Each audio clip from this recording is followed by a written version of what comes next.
Hi, my name is Gudrun from GE Designs.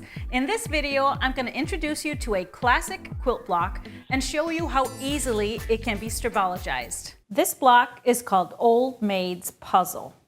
A very simple block, pretty much consisting of half square triangles. So let's take a look at the worksheet, which you can find on our website and download the PDF to play with. You will have a photo of the traditional coloration of the block and then also a coloring area where you can color in your own.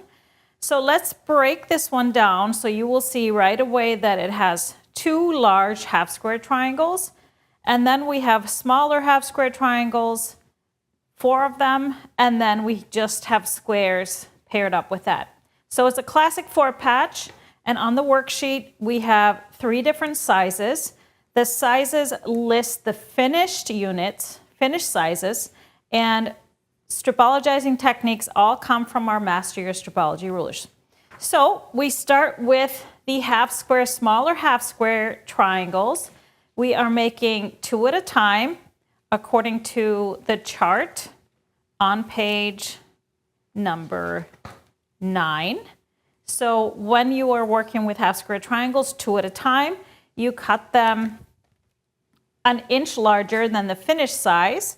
So for my smaller half square triangles, I am making the 10-inch block, which would be 2.5-inch finished squares, which means I'm cutting 3 inches, always cutting a ½ inch larger.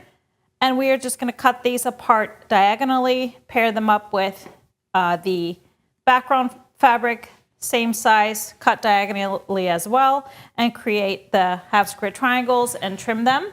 We're doing the same thing with the 2 for the larger, which is going to finish at 5 inches for the 10-inch block.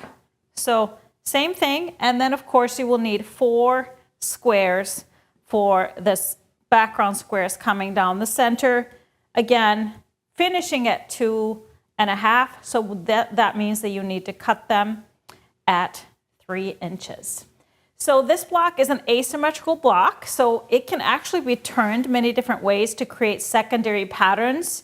So here it is in a horizontal setting. They are all turned the same way, but of course you can create different patterns by turning every other block and create a whole different look.